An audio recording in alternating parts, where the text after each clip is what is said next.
In front of his family, he threw my suitcase down the stairs. "Get out. You were always a burden," he spat. I left, holding back tears. 3 months later, his mother rang my doorbell, begging. He was broke. Turns out I owned the deed. That house. Never his. And I just sold it. "Get out.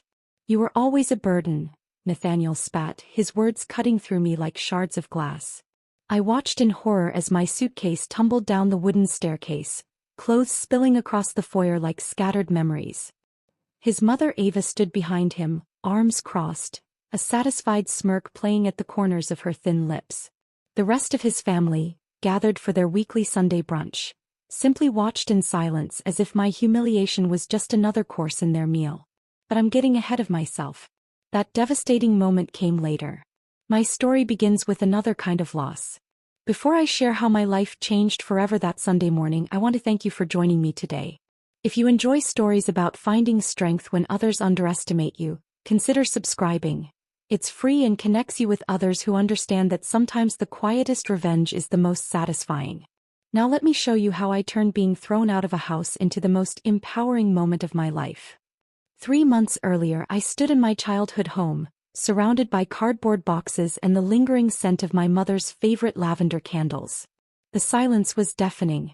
Just 2 weeks ago, both my parents had been killed in a head-on collision with a drunk driver on Route 16.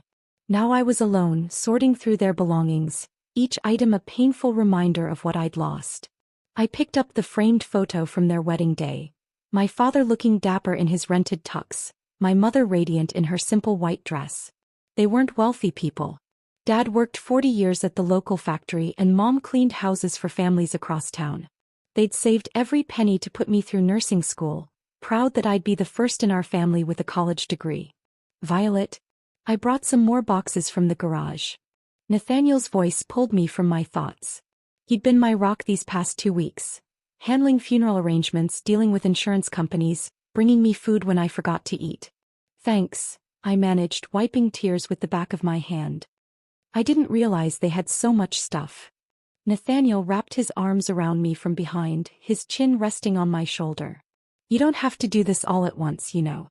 The estate agent said we have until the end of the month." The estate agent. Another reminder that I needed to sell my childhood home to cover my parents' modest debts and funeral expenses. There wouldn't be much left afterward. "What am I going to do, Nate?" I whispered, leaning into his embrace. "Where am I going to go?" His response came without hesitation. "You'll move in with me, of course." "With us. Mom's been wanting to meet you properly anyway." I'd only met Ava Prescott once, briefly at a restaurant. She'd seemed reserved. But Nathaniel spoke so highly of her and I was desperate for connection, for family. "Are you sure she won't mind?" I asked. Nathaniel turned me around, cupping my face. "It's my house too, Violet. I inherited it from my grandfather. And I want you there." 2 days later, I pulled into the driveway of the Prescott family home, a well-maintained colonial in a respectable neighborhood. Nathaniel carried my suitcases while I clutched a box containing the few keepsakes I couldn't bear to part with. Ava greeted us at the door, her smile not quite reaching her eyes. "Violet dear. What a difficult time for you." Her hug was brief, perfunctory. "Nathaniel, show her to the guest room, would you?" "Guest room?" Nathaniel frowned. "Mom, I told you Violet would be staying in my room." "Unmarried, under my roof?" Ava's eyebrows rose. "I don't think so. What would Pastor Richard say?" I felt my cheeks burn. "The guest room is fine, really." That night, as I unpacked my meager belongings, Ava appeared in the doorway. "Nathaniel says you're a nurse?" "Yes," I replied, hanging up my uniform.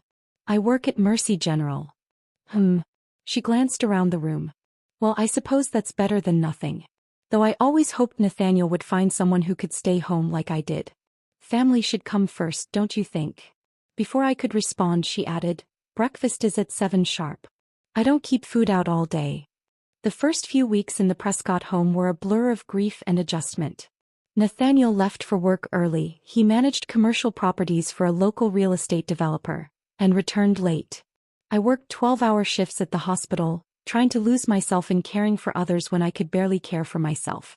Gradually, I began to notice changes in Nathaniel. He wanted to know where I was going and with whom. He checked my phone.